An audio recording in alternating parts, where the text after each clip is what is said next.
1801. I have just returned from a visit to my landlord, the solitary neighbour that I shall be troubled with. This is certainly a beautiful country. In all England I do not believe that I could have fixed on a situation so completely removed from the stir of society. A perfect misanthropist's heaven, and Mr. Heathcliff and I are such a suitable pair to divide the desolation between us. A capital fellow!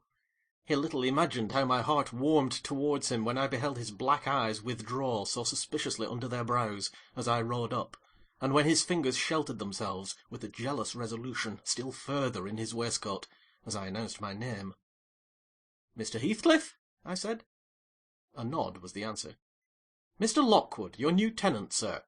I do myself the honour of calling as soon as possible after my arrival, to express the hope that I have not inconvenienced you by my perseverance in soliciting the occupation of Thrushcross Grange.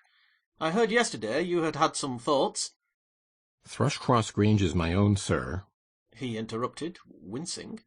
"I should not allow anyone to inconvenience me, if I could hinder it. Walk in." The "walk in" was uttered with closed teeth, and expressed the sentiment, "Go to the deuce." Even the gate over which he leant manifested no sympathizing movement to the words, and I think that circumstance determined me to accept the invitation. I felt interested in a man who seemed more exaggeratedly reserved than myself. When he saw my horse's breast fairly pushing the barrier, he did put out his hand to unchain it, and then sullenly preceded me up the causeway, calling as we entered the court, "Joseph, take Mr. Lockwood's horse, and bring up some wine." Here we have the whole establishment of domestics, I suppose, was the reflection suggested by this compound order. No wonder the grass grows up between the flags, and cattle are the only hedge-cutters. Joseph was an elderly, nay, an old man, very old perhaps, though hale and sinewy. "The Lord help us," he soliloquized, in an undertone of peevish displeasure, while relieving me of my horse, looking meantime in my face so sourly that I charitably conjectured he must have need of divine aid to digest his dinner, and his pious ejaculation had no reference to my unexpected advent. Wuthering Heights is the name of Mr. Heathcliff's dwelling, Wuthering being a significant provincial adjective, descriptive of the atmospheric tumult to which its station is exposed in stormy weather. Pure bracing ventilation they must have up there at all times, indeed. One may guess the power of the north wind blowing over the edge, by the excessive slant of a few stunted firs at the end of the house, and by a range of gaunt thorns all stretching their limbs one way, as if craving alms of the sun. Happily the architect had foresight to build it strong. The narrow windows are deeply set in the wall, and the corners defended with large jutting stones. Before passing the threshold, I paused to admire a quantity of grotesque carving lavished over the front, and especially about the principal door, above which, among a wilderness of crumbling griffins and shameless little boys, I detected the date 1500, and the name Hareton Earnshaw. I would have made a few comments, and requested a short history of the place from the surly owner, but his attitude at the door appeared to demand my speedy entrance or complete departure, and I had no desire to aggravate his impatience previous to inspecting the penetralium. One stop brought us into the family sitting-room, without any introductory lobby or passage.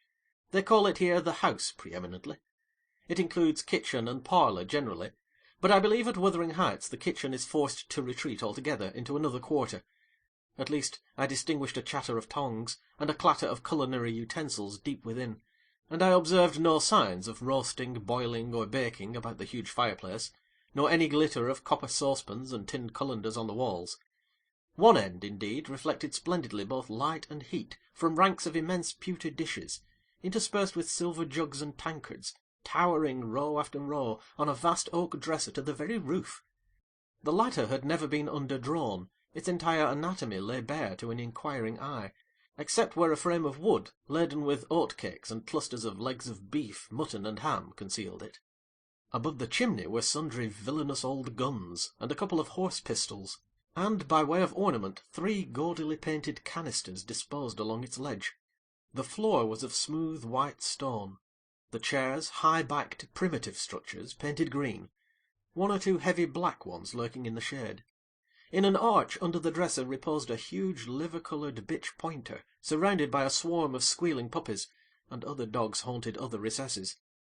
The apartment and furniture would have been nothing extraordinary, as belonging to a homely northern farmer with a stubborn countenance and stalwart limbs set out to advantage in knee-breeches and gaiters. Such an individual, seated in his armchair, his mug of ale frothing on the round table before him, is to be seen in any circuit of 5 or 6 miles among these hills, if you go at the right time after dinner. But Mr. Heathcliff forms a singular contrast to his abode and style of living.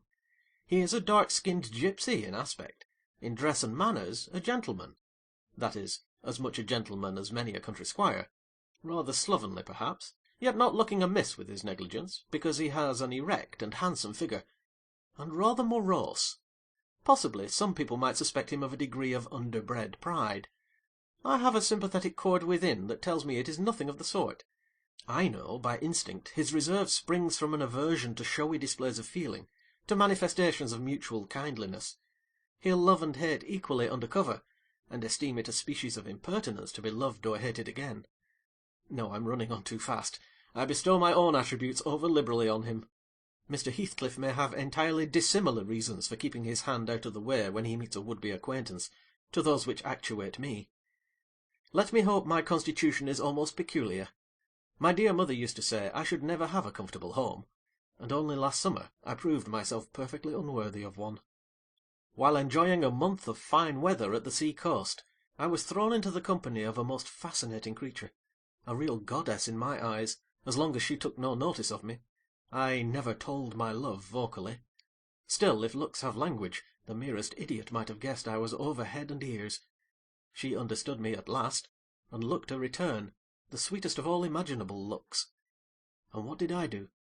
I confess it with shame, shrunk icily into myself like a snail, at every glance retired colder and farther, till finally the poor innocent was led to doubt her own senses, and, overwhelmed with confusion at her supposed mistake, persuaded her mamma to decamp. By this curious turn of disposition, I have gained the reputation of deliberate heartlessness, how undeserved I alone can appreciate.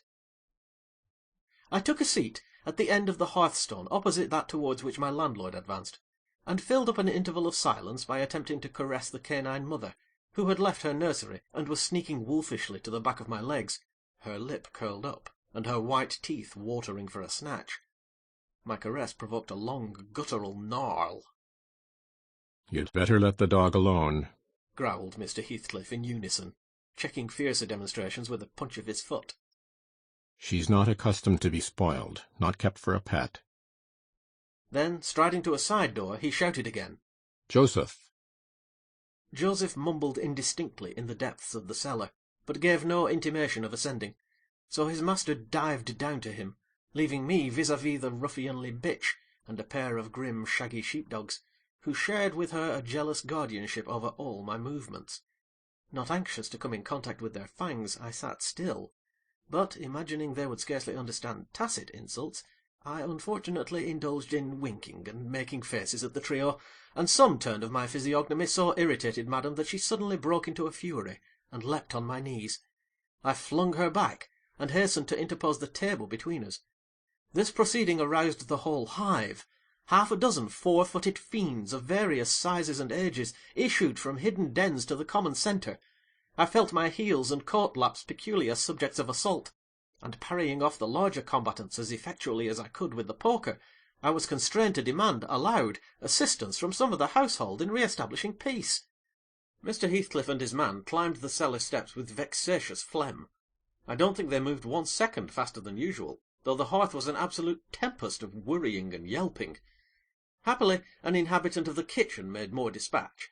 A lusty dame with tucked-up gown, bare arms, and fire-flushed cheeks rushed into the midst of us flourishing a frying-pan, and used that weapon and her tongue to such purpose that the storm subsided magically, and she only remained, heaving like a sea after a high wind, when her master entered on the scene. "What the devil is the matter?" he asked, eyeing me in a manner that I could ill endure after this inhospitable treatment. "What the devil, indeed?" I muttered. "The herd of possessed swine could have had no worse spirits in them than those animals of yours, sir. You might as well leave a stranger with a brood of tigers." "They won't meddle with persons who touch nothing," he remarked, putting the bottle before me and restoring the displaced table. "The dogs do right to be vigilant. Take a glass of wine?" No, thank you. Not bitten, are you? If I had been, I would have set my signet on the biter. Heathcliff's countenance relaxed into a grin. Come, come, he said. You are flurried, Mr. Lockwood. Here, take a little wine. Guests are so exceedingly rare in this house that I and my dogs, I am willing to own, hardly know how to receive them. Your health, sir? I bowed, and returned the pledge, beginning to perceive that it would be foolish to sit sulking for the misbehaviour of a pack of curs. Besides, I felt loath to yield the fellow further amusement at my expense, since his humour took that turn. He, probably swayed by prudential consideration of the folly of offending a good tenant, relaxed a little in the laconic style of chipping off his pronouns and auxiliary verbs, and introduced what he supposed would be a subject of interest to me, a discourse on the advantages and disadvantages of my present place of retirement. I found him very intelligent on the topics we touched, and before I went home I was encouraged so far as to volunteer another visit to-morrow. He evidently wished no repetition of my intrusion. I shall go, notwithstanding. It is astonishing how sociable I feel myself compared with him.